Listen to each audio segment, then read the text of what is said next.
ਤੁਸੀਂ ਸੁਣ ਰਹੇ ਹੋ Punjabi radio USA KOBO Yuba City 1450 AM KIID Sacramento 1470 AM KWRU Fresno 1300 AM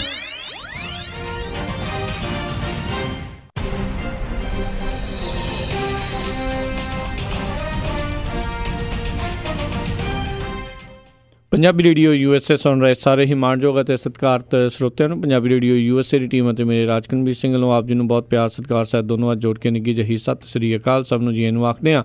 ਸੋ ਤੇ ਪ੍ਰੋਗਰਾਮ ਲੈ ਕੇ ਹਾਜ਼ਰ ਹੋ ਚੁੱਕੇ ਹਾਂ। ਪ੍ਰੋਗਰਾਮ ਖਬਰ 'ਤੇ ਨਜ਼ਰ ਅਤੇ ਮੇਰੇ ਨਾਲ ਜੁੜ ਚੁੱਕੇ ਨੇ ਇਸ ਟਾਈਮ ਪ੍ਰੋਗਰਾਮ ਖਬਰ 'ਤੇ ਨਜ਼ਰ ਦੇ ਵਿੱਚ ਮਿੰਟੂ ਗੁਰੂਸਰੀਆ ਜੀ ਮਲੋਟ ਸਟੂਡੀਓਜ਼ ਤੋਂ। ਮਿੰਟੂ ਜੀ ਨਿੱਘੀ ਜੀ ਆਇਆਂ ਨੂੰ ਪਿਆਰ ਭਰੀ ਸਤਿ ਸ਼੍ਰੀ ਅਕਾਲ ਜੀ। ਸ਼ੁਕਰੀਆ ਜੀ ਰਾਜਕਨਵੀਰ ਸਿੰਘ ਜੀ, ਸਾਰਿਆਂ ਨੂੰ ਸਤਿ ਸ਼੍ਰੀ ਅਕਾਲ। ਸਾਡੇ ਅੱਜ ਦੇ ਪ੍ਰੋਗਰਾਮ ਖਬਰ 'ਤੇ ਨਜ਼ਰ ਉਸ ਨੂੰ ਸਪਾਂਸਰ ਕਰਦੇ ਨੇ ਖਾਲਸਾ ਇੰਸ਼ੋਰੈਂਸ ਏਜੰਸੀ ਵਾਲੇ, ਜਿਨ੍ਹਾਂ ਦੇ ਕੋਲੋਂ ਤੁਸੀਂ ਹਰ ਇੱਕ ਤਰੀਕੇ ਦੀ ਇੰਸ਼ੋਰੈਂਸ ਕਰਵਾ ਸਕਦੇ ਹੋ।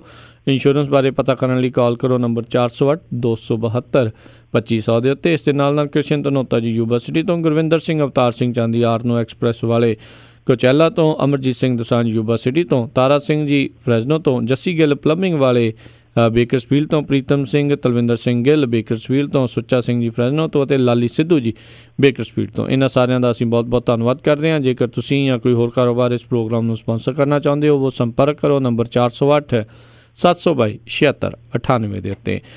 ਮਿੰਟੂ ਜੀ, ਗੱਲਬਾਤ ਦਾ ਸਿਲਸਿਲਾ ਸ਼ੁਰੂ ਕਰਦੇ ਹਾਂ ਵੀ ਕੁਲਭੂਸ਼ਣ ਯਾਦਵ ਦੇ ਮਾਮਲੇ 'ਚ ਭਾਰਤ ਨੂੰ ਪਹਿਲੀ ਜਿੱਤ। ਅੰਤਰਰਾਸ਼ਟਰੀ ਅਦਾਲਤ ਨੇ ਯਾਦਵ ਦੀ ਫਾਂਸੀ ਦੀ ਸਜ਼ਾ ਦੇ ਉੱਤੇ ਰੋਕ ਲਗਾਈ।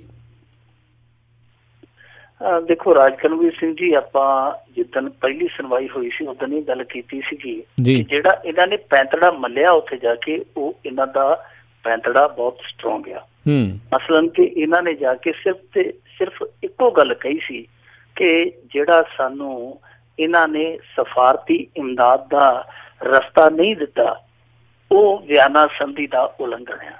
ਇੱਥੇ ਆ ਕੇ ਪਾਕਿਸਤਾਨ ਘਿਰ ਜਾਂਦਾ ਸੀ। ਪਾਕਿਸਤਾਨ ਨੇ ਆਪਣਾ ਪੱਖ ਰੱਖਿਆ ਤੇ ਬੜਾ ਮਜ਼ਬੂਤੀ ਨਾਲ ਰੱਖਿਆ। ਉਹਨਾਂ ਨੇ ਕਿਹਾ ਜੀ ਕਿ ਮੀਡੀਆ 'ਚ ਵੀ ਇਹੋ ਗੱਲ ਕਹੀ, ਅਸੀਂ ਇਹਨਾਂ ਨੂੰ ਪੇਸ਼ਕਸ਼ ਕੀਤੀ ਸੀ, ਅਸੀਂ ਇਹਨਾਂ ਨੂੰ ਕਿਹਾ ਕਿ ਤੁਸੀਂ ਜੇਕਰ ਕੋਈ ਕੌਂਸੂਲੇਟ ਐਕਸੈਸ ਦੇਣਾ ਚਾਹੁੰਦੇ ਹੋ ਤਾਂ ਦਿਓ, ਪਰ ਇਹਨਾਂ ਨੇ ਕੋਈ ਰਿਸਪੌਂਸ ਨਹੀਂ ਦਿੱਤਾ। ਜਦ ਕਿ ਭਾਰਤ ਨੇ ਸਾਬਤ ਕਰ ਦਿੱਤਾ ਕਿ ਅਸੀਂ 13-14 ਵਾਰ ਅਪੀਲ ਕੀਤੀ, ਇੱਥੋਂ ਤੱਕ ਕਿ ਕੁਲਭੂਸ਼ਣ ਜਾਧਵ ਦੇ ਪਰਿਵਾਰ ਨੇ ਵੀਜ਼ਾ ਮੰਗਿਆ, ਇਹਨਾਂ ਨੇ ਵੀਜ਼ਾ ਪੈਂਡਿੰਗ ਰੱਖਿਆ। ਉੱਥੇ ਜਾ ਕੇ ਉਹ ਮਾਰ ਖਾ ਗਏ। ਅੱਜ ਜਿਹੜਾ ਫੈਸਲਾ ਹੋਇਆ ਉਹ ਸਿਰਫ ਤੇ ਸਿਰਫ ਇਸੇ ਪੈਂਤੜੇ ਤੇ ਹੋਇਆ ਕਿ ਵਿਆਨਾ ਸੰਧੀ ਦੇ ਮੁਤਾਬਕ ਤੁਸੀਂ ਕੌਂਸੂਲੇਟ ਐਕਸੈਸ ਨਹੀਂ ਦਿੱਤਾ, ਜਿਹੜਾ ਕਿ ਉਹਦਾ ਬੁਨਿਆਦੀ ਹੱਕ ਸੀਗਾ, ਉਹਦਾ ਜਿਹੜਾ ਸਭ ਤੋਂ ਸਰਵਪ੍ਰਥਮ ਕਹਿ ਲਈਏ ਅਧਿਕਾਰ ਸੀ। ਉਸ ਅਧਿਕਾਰ ਤੋਂ ਉਹਨੂੰ ਮਹਿਰੂਮ ਰੱਖਿਆ ਗਿਆ। ਔਰ ਇਹ ਸਿੱਧੇ ਤੌਰ ਤੇ ਵਿਆਨਾ ਸੰਧੀ, ਜਿਹਦੇ ਵਿੱਚ ਭਾਰਤ ਤੇ ਪਾਕਿਸਤਾਨ ਦੋਵੇਂ ਪਾਰਟੀ ਨੇ, ਉਸ ਸੰਧੀ ਦਾ ਉਲੰਘਣ ਆ, ਉਸ ਸਮਝੌਤੇ ਦਾ ਉਲੰਘਣ ਆ। ਹੁਣ ਇਹਨਾਂ ਨੇ ਕੁਛ ਲੋਕ ਕਹਿ ਰਹੇ ਆ ਕਿ ਕੁਲਭੂਸ਼ਣ ਜਾਧਵ ਦੀ ਫਾਂਸੀ ਹੈ ਜਿਹੜੀ ਟੁੱਟ ਗਈ, ਰੁਕ ਗਈ। ਐਸਾ ਕੁਛ ਨਹੀਂ ਹੈ। ਕੁਲਭੂਸ਼ਣ ਜਾਧਵ ਦੀ ਫਾਂਸੀ ਸਟੇ ਹੋਈ ਆ। ਸਟੇ ਦਾ ਭਾਵ ਹੁੰਦਾ ਕਿ ਉਹਦੇ ਤੇ ਅਸਥਾਈ ਰੂਪ 'ਚ ਰੋਕ ਲੱਗੀ। ਸਥਾਈ ਰੋਕ ਵੀ ਨਹੀਂ, ਅਸਥਾਈ ਰੋਕ ਆ। ਅਸਥਾਈ ਰੋਕ ਕਿਸ ਤਰ੍ਹਾਂ ਹੈ ਕਿ ਹਾਲੇ ਕੌਂਸੂਲੇਟ ਐਕਸੈਸ ਦਾ ਜਿਹੜਾ ਫੈਸਲਾ ਆਉਣਾ, ਉਹ ਆਉਣਾ ਹੈ ਅਗਲੀ ਸੁਣਵਾਈ ਤੋਂ ਬਾਅਦ। ਅਗਲੀ ਸੁਣਵਾਈ ਹੋਣੀ ਹੈ ਅਗਸਤ ਦੇ ਵਿੱਚ, ਮਿਡ ਅਗਸਤ ਦੇ ਵਿੱਚ। ਉਦੋਂ ਤੱਕ ਪਾਕਿਸਤਾਨ ਨੂੰ ਇਹ ਹੁਕਮ ਦਿੱਤਾ ਗਿਆ ਕਿ ਤੁਸੀਂ ਜਿਹੜੀ ਸਜ਼ਾ ਦਿੱਤੀ ਹੈ, ਇਸ ਸਜ਼ਾ ਨੂੰ ਤੁਸੀਂ ਲਾਗੂ ਨਹੀਂ ਕਰਨਾ, ਅਮਲ 'ਚ ਨਹੀਂ ਲਿਆਉਣਾ। ਇਹਦਾ ਮਤਲਬ ਕਿ ਸਟੇ ਆ ਜਦੋਂ ਤੱਕ ਕੌਂਸੂਲੇਟ ਐਕਸੈਸ ਦਾ ਜਿਹੜਾ ਇਹ ਮਾਮਲਾ ਨਿਬੜਦਾ ਨਹੀਂ। ਸੋ ਇਹਨਾਂ ਨੇ ਮੱਧ ਅਗਸਤ ਦੀ ਹੁਣ ਤਰੀਕ ਪਾਈ ਹੈ। ਉਸ ਤਰੀਕ ਤੇ ਕੌਂਸੂਲੇਟ ਐਕਸੈਸ ਦਾ ਜਿਹੜਾ ਉਹ ਨਿਬੇੜਾ ਹੋਏਗਾ। ਉਸ ਤੋਂ ਬਾਅਦ ਫਿਰ ਸਥਾਈ ਰੂਪ ਦੇ ਵਿੱਚ ਕੌਮਾਂਤਰੀ ਅਦਾਲਤ 'ਚੋਂ ਕੋਈ ਫੈਸਲਾ ਨਿਕਲੇਗਾ। ਬਹਰਹਾਲ ਪਾਕਿਸਤਾਨ ਦੇ ਵੱਲੋਂ ਕੋਈ ਠੋਸ ਪ੍ਰਤੀਕਿਰਿਆ ਆਈ ਨਹੀਂ ਹਾਲ ਦੀ ਘੜੀ, ਪਰ ਭਾਰਤ ਦੇ ਵਿੱਚ ਜਸ਼ਨ ਮਨਾਉਣੇ ਲੋਕਾਂ ਨੇ ਸ਼ੁਰੂ ਕਰ ਦਿੱਤੇ ਆ। ਪਰ ਮੇਰੇ ਖਿਆਲ ਦੇ ਨਾਲ ਇਹ ਜਸ਼ਨ ਹੈ ਜਿਹੜੇ ਉਹ ਹਾਲੇ ਨਹੀਂ ਮਨਾਉਣੇ ਚਾਹੀਦੇ। ਇਹ ਕੂਟਨੀਤਿਕ ਮੁਹਾਜ਼ ਤੇ ਇੱਕ ਜਿੱਤ ਆ, ਅੰਸ਼ਿਕ ਜਿੱਤ ਕਹਿ ਲਓ, ਸੰਕੇਤਕ ਜਿੱਤ ਆ, ਇਹ ਪੂਰਨ ਜਿੱਤ ਨਹੀਂ। ਕੱਲ ਨੂੰ ਕੀ ਹੋਣਾ ਮਸਲੇ ਦਾ, ਪਾਕਿਸਤਾਨ ਮੰਨੇ ਜਾਂ ਨਾ ਮੰਨੇ, ਉਹਦੇ ਕੋਲ ਇਹ ਵੀ ਆਪਸ਼ਨ ਆ। ਔਰ ਦੂਜੀ ਗੱਲ ਇਹ ਆ ਕਿ ਜੇ ਨਹੀਂ ਮੰਨਦਾ, ਉਹ ਵੀ ਇੱਕ ਵੱਡਾ ਸਵਾਲ ਹੈ ਇਸ ਵੇਲੇ, ਤਾਂ ਉਸ ਸੂਰਤ ਦੇ ਵਿੱਚ ਭਾਰਤ ਹੈ ਜਿਹੜਾ UN ਦੇ ਵਿੱਚ ਜਾ ਸਕਦਾ ਹੈ।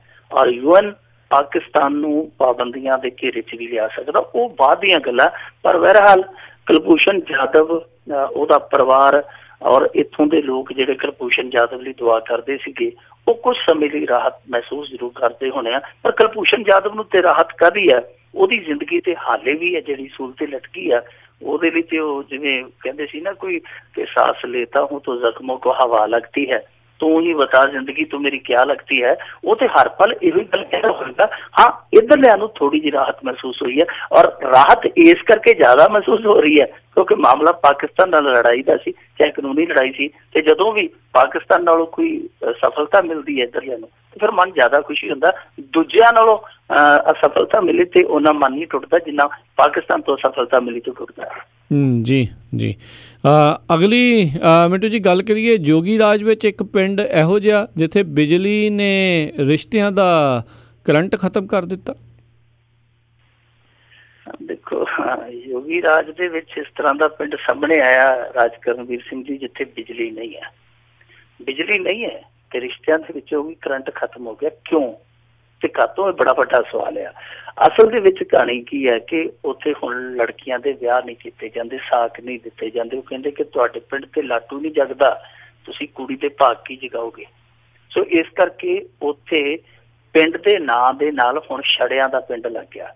ਵੈਸੇ ਇੱਧਰ ਪੰਜਾਬ ਦੇ ਵਿੱਚ ਵੀ ਜਦੋਂ ਅੱਗੇ ਵਾਹਵਾ ਸਮਾਂ ਪਹਿਲਾਂ ਜਦੋਂ ਕੋਈ 35-40 ਤੋਂ ਲੰਘ ਜਾਂਦਾ ਸੀ ਤੇ ਉਹਨੂੰ ਛੜਾ ਕਹਿਣ ਲੱਗ ਪੈਂਦੇ ਸੀ, ਤੇ ਜੇ ਦੋ ਭਰਾ ਛੜਿਆਂ ਦੇ ਹੋਣ ਤੇ ਉਹਨੂੰ ਛੜਿਆਂ ਦਾ ਵਿਹੜਾ ਕਹਿਣ ਲੱਗ ਪੈਂਦੇ ਸੀ, ਛੜਿਆਂ ਦਾ ਟੱਬਰ ਕਹਿਣ ਲੱਗ ਪੈਂਦੇ ਸੀ।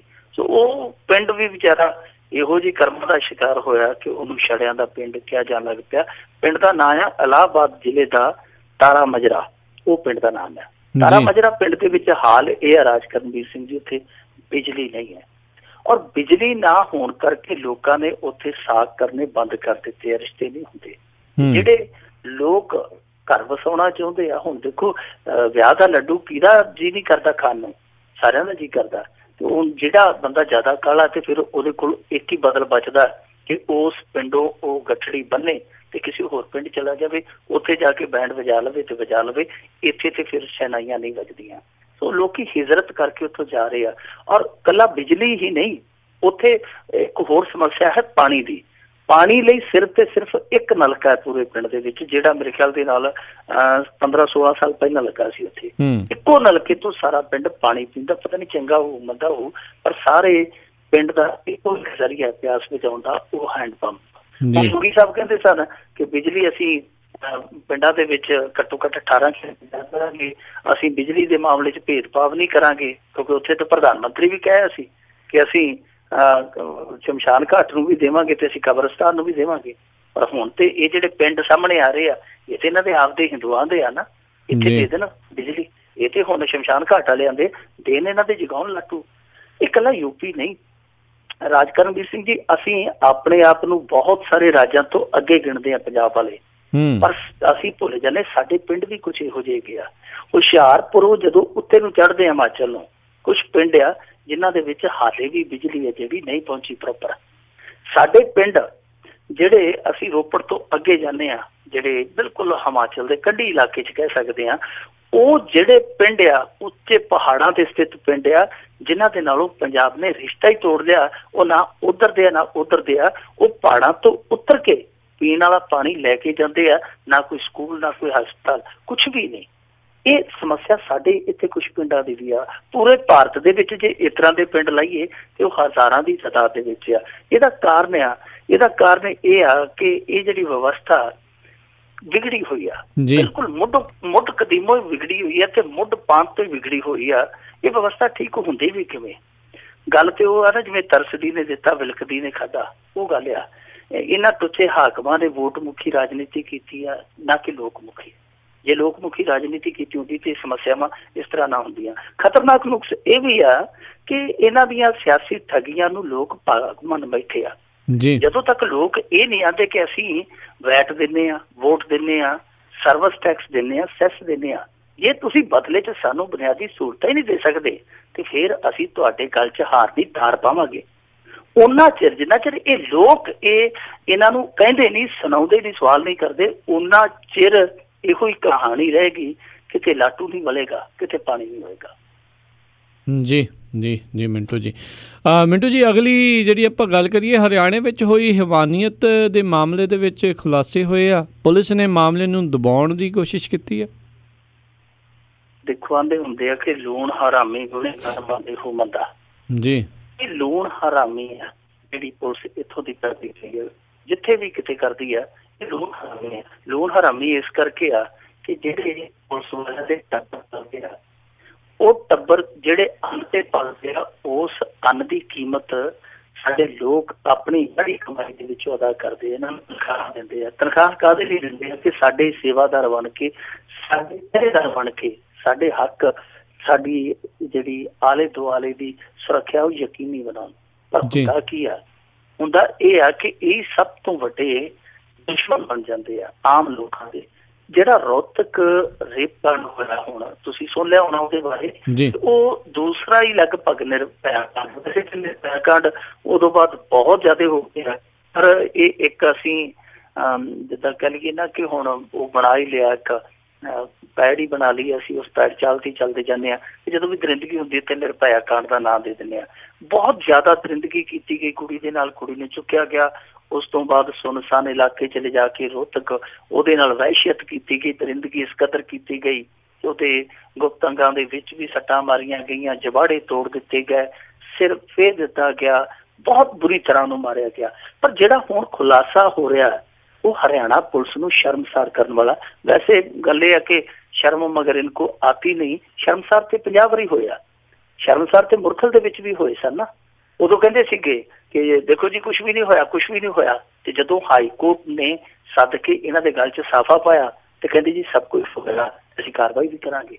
ਇਹ ਹਰਿਆਣਾ ਪੁਲਿਸ ਦਾ ਸਰਕਾਰ ਆ। ਇਸ ਮਾਮਲੇ 'ਚ ਕੀ ਹੋਇਆ, ਜਿਹੜਾ ਹੁਣ ਸਭ ਤੋਂ ਵੱਡਾ ਖੁਲਾਸਾ ਹੁੰਦਾ ਪਿਆ ਤੇ ਜਿਹਨੂੰ ਮੀਡੀਆ ਬਹੁਤਾ ਤਵੱਜੋ ਹੀ ਨਹੀਂ ਦਿੰਦਾ, ਉਹ ਖੁਲਾਸਾ ਇਹ ਆ ਕਿ ਜਿਸ ਸਮੇਂ ਉਸ ਕੁੜੀ ਦੀ ਲਾਸ਼ ਮਿਲਦੀ ਹੈ, ਉੱਥੇ ਜਿਹੜੀ ਸਭ ਤੋਂ ਪਹਿਲਾਂ ਪੁਲਿਸ ਟੋਲੀ ਪਹੁੰਚਦੀ ਹੈ, ਉਹ ਕਾਰਵਾਈ ਕੀ ਕਰਦੀ ਹੈ? ਉਹ ਕਾਰਵਾਈ ਇਹ ਕਰਦੀ ਹੈ ਕਿ ਇਹ ਲਾਸ਼ ਕਿਸੇ ਭੁੱਖਣ ਭਾਣੇ ਮਰੇ ਬੰਦੇ ਦੀ ਹੈ। ਸੋ ਇਹ ਲਾਸ਼ ਹੈ ਜਿਹੜੀ ਲਾਵਾਰਸ ਆ, ਔਰ ਇਹ ਭੁੱਖ ਨਾਲ ਕਿਸੇ ਦੀ ਮੌਤ ਹੋਈ ਲੱਗਦੀ ਹੈ। ਇਹਨਾਂ ਨੇ ਜਿਹੜੀ ਮੁੱਢਲੀ ਰਿਪੋਰਟ ਉੱਥੇ ਪੇਸ਼ ਕੀਤੀ, ਦਰਜ ਕੀਤੀ। ਉਹ ਤੋਂ ਬਾਅਦ ਕੀ ਹੋਇਆ ਕਿ ਉੱਥੇ ਫੋਰੈਂਸਿਕ ਟੀਮ ਵੀ ਪਹੁੰਚੀ। ਫੋਰੈਂਸਿਕ ਟੀਮ ਨੇ ਆਪਣਾ ਕੰਮਕਾਰ ਉੱਥੇ ਸ਼ੁਰੂ ਕੀਤਾ, ਸਬੂਤ ਜਟਾਉਣੇ ਸ਼ੁਰੂ ਕੀਤੇ। ਪਰ ਜਿਹੜੀ ਉਹ ਪੁਲਿਸ ਦੀ ਟੋਲੀ ਸੀ, ਉਸ ਸੰਬੰਧਤ ਥਾਣਾ ਸੀ, ਉਸ ਪੁਲਿਸ ਨੇ ਉਹਨਾਂ ਦੇ ਨਾਲ ਕੋਈ ਰਾਬਤਾ ਹੀ ਨਹੀਂ ਕੀਤਾ, ਕੋਈ ਤਾਲਮੇਲ ਹੀ ਨਹੀਂ ਕੀਤਾ। ਇੱਥੋਂ ਤੱਕ ਕਿ ਜਦੋਂ ਪੋਸਟਮਾਰਟਮ ਹੋਇਆ, ਡਾਕਟਰਾਂ ਨੇ ਪੁਸ਼ਟੀ ਕਰ ਦਿੱਤੀ ਕਿ ਗੈਂਗਰੇਪ ਹੋਇਆ। ਇਸ ਤੋਂ ਇਲਾਵਾ ਇਹਨੂੰ ਬੇਰਹਿਮੀ ਨਾਲ, ਬੇਕਿਰਕੀ ਨਾਲ, ਬੇਦਿਲੀ ਨਾਲ ਮਾਰਿਆ ਗਿਆ। ਸਾਰਾ ਕੁਛ ਜਦੋਂ ਡਾਕਟਰਾਂ ਨੇ ਪੁਸ਼ਟ ਕਰ ਦਿੱਤਾ, ਉਸ ਤੋਂ ਬਾਅਦ ਵੀ ਪੁਲਿਸ ਦੇ ਕੰਨ ਤੇ ਜੂ ਨਹੀਂ ਰੰਗੀ ਕਿ ਮਸਲਾ ਹੈ ਕੀ, ਅਸੀਂ ਵੇਖੀਏ। ਉਸ ਤੋਂ ਬਾਅਦ ਹੋਇਆ ਕਿ ਉਹ ਕੁੜੀ ਦੇ ਵਾਰਸਾਂ ਨੇ ਲੱਭਦਿਆਂ ਉਸ ਲਾਸ਼ ਦੀ ਸ਼ਨਾਖਤ ਕਰਤੀ। ਤੇ ਫਿਰ ਜਿੱਥੋਂ ਇਹ ਗੱਲ ਖੁੱਲਦੀ ਸਾਰੀ ਇੱਥੋਂ ਤੱਕ ਖੁੱਲ ਗਈ, ਔਰ ਪੁਲਿਸ ਦੀ ਜਿਹੜੀ ਹੈ ਲਾਪਰਵਾਹੀ ਸਾਹਮਣੇ ਆ ਗਈ। ਲਾਪਰਵਾਹੀ ਕਹਿ ਲਓ ਜਾਂ ਬੇਸ਼ਰਮੀ ਕਹਿ ਲਓ ਜਾਂ ਇਸ ਤਰ੍ਹਾਂ ਦੇ ਕਹਿ ਲਓ ਆਪਾਂ ਕਿ ਨਮਕ ਹਰਾਮੀ, ਆਪਣੇ ਫਰਜ਼ ਦੇ ਨਾਲ ਨਮਕ ਹਰਾਮੀ ਕੀਤੀ ਹੈ। ਪਰ ਇਹ ਇੱਥੋਂ ਦੇ ਕਿਸੇ ਇੱਕ ਰਾਜ ਦੀ ਪੁਲਿਸ ਦਾ ਕਿਰਦਾਰ ਨਹੀਂ। ਬਿਲਕਿਸ ਬਾਨੋ ਜਿਹੜਾ ਮਸਲਾ ਅਸੀਂ ਦੇਖਿਆ ਸੀ ਪਿਛਲੇ ਮਹੀਨੇ, ਬੀਬੀ ਬਿਲਕਿਸ ਬਾਨੋ ਵਾਲਾ ਕੇਸ ਵੀ ਤੇ ਇਹੋ ਜਿਹਾ ਹੀ ਆ ਨਾ। ਉਹਦੇ 14 ਜੀ ਮਾਰ ਦਿੱਤੇ ਗਏ, ਤੇ ਜਦੋਂ ਵਿਲਕ ਦੀ ਪੁਲਿਸ ਕੋਲ ਜਾਂਦੀ ਤੇ ਪੁਲਿਸ ਕਹਿੰਦੀ ਆ ਕਿ ਜੇ ਤੂੰ ਡਾਕਟਰਾਂ ਕੋਲੇ ਗਈ, ਤੇਰੇ ਉੱਥੇ ਰੇਪ ਦੀ ਮੈਡੀਕਲ ਜਾਂਚ ਹੋਣੀ ਆ, ਤੇ ਹੋ ਸਕਦਾ ਕੋਈ ਡਾਕਟਰ ਤੈਨੂੰ ਦੂਜੇ ਫਿਰਕੇ ਦਾ ਜ਼ਹਿਰ ਦਾ ਟੀਕਾ ਲਾ ਕੇ ਮਾਰ ਦੇਵੇ। ਇੱਥੇ ਪੁਲਿਸ ਵੱਖ-ਵੱਖ ਤਰੀਕਿਆਂ ਨਾਲ ਇਹੋ ਜਿਹੇ ਮਾਮਲਿਆਂ ਨੂੰ ਦਬਾਉਣ ਦੀ ਕੋਸ਼ਿਸ਼ ਕਰਦੀ ਹੈ। ਦਬਾਉਣ ਦੀ ਕੋਸ਼ਿਸ਼ ਕਿਉਂ ਕਰਦੀ ਹੈ ਰਾਜਕਰਨਵੀਰ ਸਿੰਘ ਜੀ? ਇਹਦੇ ਵਿੱਚ ਇੱਕ ਦੋ ਚੀਜ਼ਾਂ ਨੇ। ਇੱਕ ਤੇ ਜਿਹੜੀ ਇਹ ਚੀਜ਼ ਫਿਰਕਾ ਪ੍ਰਸਤੀ ਤੇ ਆਉਂਦੀ ਆ, ਕਈ ਵਾਰ ਇਹ ਭਾਰੂ ਹੋ ਜਾਂਦੀ ਹੈ ਇਹਨਾਂ ਦੀ ਜ਼ਹਿਨੀਅਤ ਦੇ ਵਿੱਚ। ਦੂਜੀ ਗੱਲ ਇਹ ਆ ਕਿ ਇਹ ਇਹਨਾਂ ਚੱਕਰਾਂ 'ਚ ਬਚਣਾ ਚਾਹੁੰਦੇ ਆ। ਮਸਲਨ ਕਿ ਇਹ ਕੋਈ ਅਗਵਾ ਕਾਂਡ ਵਾਪਰ ਗਿਆ ਨੇੜੇ, ਤੇ ਛੇਤੀ ਕੀਤਾ ਦਰਜ ਨਹੀਂ ਕਰਨਗੇ, ਕੋਸ਼ਿਸ਼ ਕਰਨਗੇ ਕਿ ਕੋਈ ਬੰਦਾ ਲੱਭ ਜਾਵੇ ਜਾਂ ਆਪਣੇ ਆਪ ਆ ਜਾਵੇ, ਰੱਬ ਦਾ ਕਰਿਸ਼ਮਾ ਹੋ ਜਾਵੇ, ਕਰਿਸ਼ਮਾ ਹੋ ਜਾਵੇ, ਤੇ ਇਹ ਰਿਪੋਰਟ ਹੈ ਜਿਹੜੀ ਇੱਥੇ ਦੀ ਇੱਥੇ ਟੱਪੀ ਜਾਵੇ। ਕੱਚੇ ਕਾਗਜ਼ਾਂ 'ਚ ਲਿਖ ਦੇਣਗੇ, ਪਈ ਰਹੂਗੀ। ਜੇ ਕੋਈ ਲੱਭ ਗਿਆ ਕਿ ਉਹਨੂੰ ਉੱਥੇ ਕੱਚੀ ਨੂੰ ਬਿਲਕੁਲ ਹੀ ਕੱਚਾ ਕਰਕੇ ਤੇ ਉੱਥੇ ਘਰ ਨੂੰ ਭੇਜ ਦੇਣਗੇ। ਤੇ ਜੇ ਕਿਤੇ ਬਹੁਤਾ ਕਸ ਪਵੇ ਉਦੋਂ ਦਰਜ ਵੀ ਕਰ ਲੈਂਦੇ ਆ। ਹੁਣ ਇਹ ਕਿਉਂ ਨਹੀਂ ਦਰਜ ਕਰਦੇ? ਇਹਦੇ 'ਚ ਇੱਕ ਇਹ ਕਾਰਨ ਆ ਕਿ ਦੇਖੋ, ਜਿਹੜਾ ਵੀ ਕੋਈ ਇਸ ਤਰ੍ਹਾਂ ਦਾ ਵੱਡਾ ਕਾਂਡ ਵਾਪਰਿਆ, ਉਹ ਉਸ ਥਾਣੇ ਦਾ ਇੱਕ ਤਰ੍ਹਾਂ ਨਾਲ ਰਿਕਾਰਡ ਦੇ ਵਿੱਚ ਆ ਜਾਣਾ ਕਿ ਇਹ ਇਸ ਇਲਾਕੇ ਦੇ ਥਾਣੇ ਦੇ ਵਿੱਚ ਵਾਪਰਿਆ, ਇਹਨਾਂ ਦੇ ਏਰੀਏ ਦੇ ਵਿੱਚ ਵਾਪਰਿਆ। ਉਹ ਉਹਨਾਂ ਦੇ ਨਾਂ ਲੱਗ ਜਾਣਾ ਕਿ ਤੁਹਾਡੀ ਕਿਤੇ ਨਾ ਕਿਤੇ ਇੱਥੇ ਕਮਜ਼ੋਰੀ ਰਹੀ ਹੈ। ਸੋ ਆਪਣਾ ਰਿਕਾਰਡ ਇਹੋ ਜਿਹੇ ਬੋਝਾਂ ਤੋਂ ਘੱਟ ਕਰਨ ਲਈ ਇੱਕ ਤੇ ਇਹ ਇਹਨਾਂ ਦਾ ਕਾਰਨ ਆ। ਦੂਸਰਾ ਇਹ ਆ ਕਿ ਜੇ ਅਸੀਂ ਇਹੋ ਜਿਹਾ ਮਾਮਲਾ ਦਰਜ ਕੀਤਾ, ਮੁੜ ਕੇ ਗਵਾਹੀਆਂ ਦੇਣੀਆਂ ਪੈਣਗੀਆਂ, ਇੱਥੇ ਧੱਕੇ ਖਾਣੇ ਪੈਣਗੇ। ਕਈ ਵਾਰ ਤੇ ਪੁਲਿਸ ਵਾਲੇ ਲੜ ਪੈਂਦੇ ਆ ਕਿ ਤੂੰ ਗਵਾਹੀ ਲਿਖ, ਤੂੰ ਗਵਾਹੀ ਲਿਖ, ਤੂੰ ਆਪਦੀ ਗਵਾਹੀ ਲਿਖ, ਮੈਂ ਨਹੀਂ ਲਿਖਦਾ। ਸੋ ਇਹ ਜਿਹੜੀ ਇੱਕ ਬੁਨਿਆਦੀ ਸਮੱਸਿਆ ਨਾ ਪੁਲਿਸ ਦੀ, ਇਹਨੂੰ ਦੂਰ ਕਰਨ ਦੀ ਜ਼ਰੂਰਤ ਆ। ਨਹੀਂ ਤੇ ਲੋਕ ਇਹੋ ਜਿਹੇ ਹਾਲ ਵੇਖ ਕੇ ਇਹੋ ਜਿਹਾ ਹੁਣ ਮਾਹੌਲ ਵੇਖ ਕੇ ਇਹ ਕਹਿੰਦੇ ਆ ਕਿ ਸਾਸ ਲੇਤਾ ਹੂੰ ਤਾਂ ਦਮ ਘੁੱਟਦਾ ਹੈ, ਕੈਸੀ ਬੇਦਰਦ ਹਵਾ ਹੈ ਯਾਰੋ।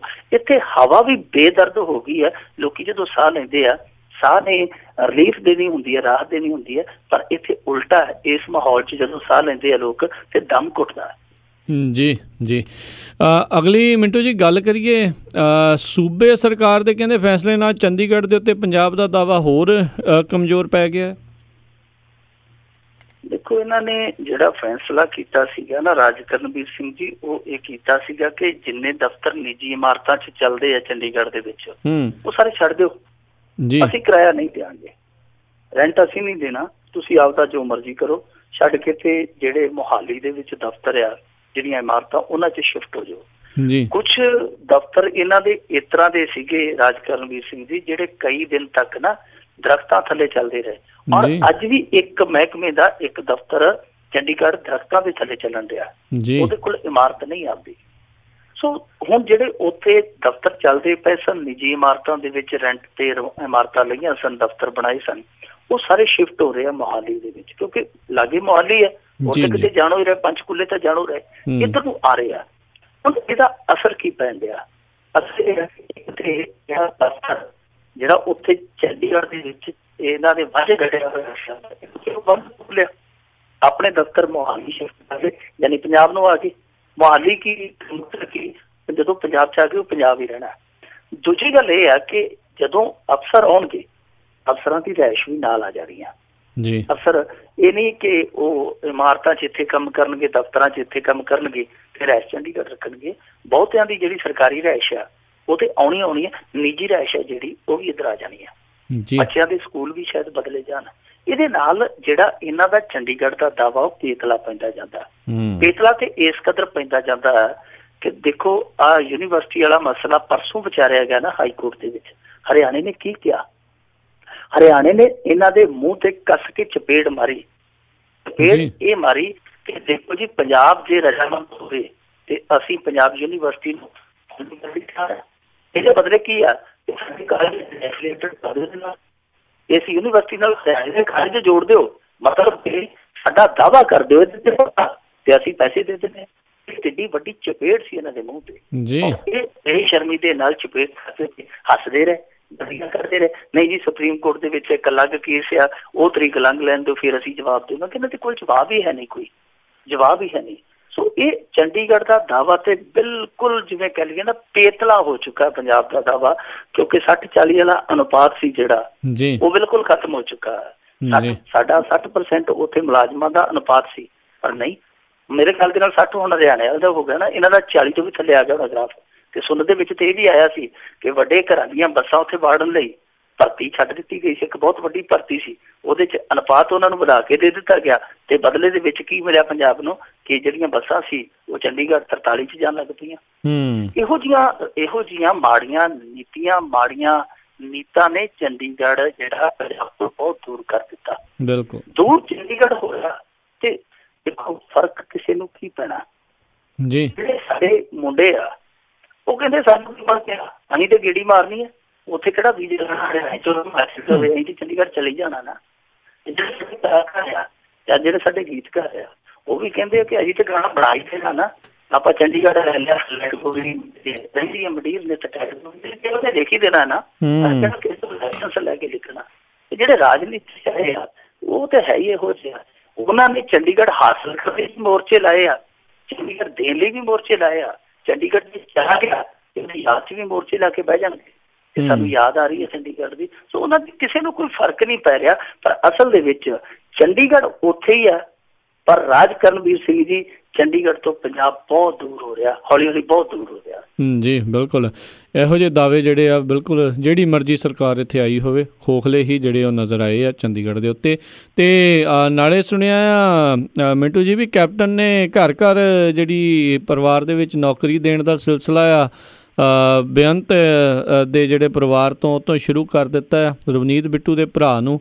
ਅਤੇ ਨਾਲੇ ਜਿਹੜਾ ਇੱਕ ਕੈਪਟਨ ਦਾ ਟਵੀਟ ਸੀਗਾ 21 ਜਿਹੜੇ ਆ ਨਿਹੱਥੇ ਲੋਕਾਂ ਦੀ ਮੌਤ ਵਾਲਾ, ਉਹਨਾਂ ਨੂੰ ਜਿਹੜਾ ਇੱਕ ਹਿਸਾਬ ਦੇ ਨਾਲ ਇਹੀ ਸਾਹਮਣੇ ਆਉਂਦੀ ਹੈ ਗੱਲ ਵੀ ਉਹਨਾਂ ਨੂੰ ਮਾਰ ਦਿੱਤਾ ਗਿਆ ਪੁਲਿਸ ਦੇ ਦੁਆਰਾ।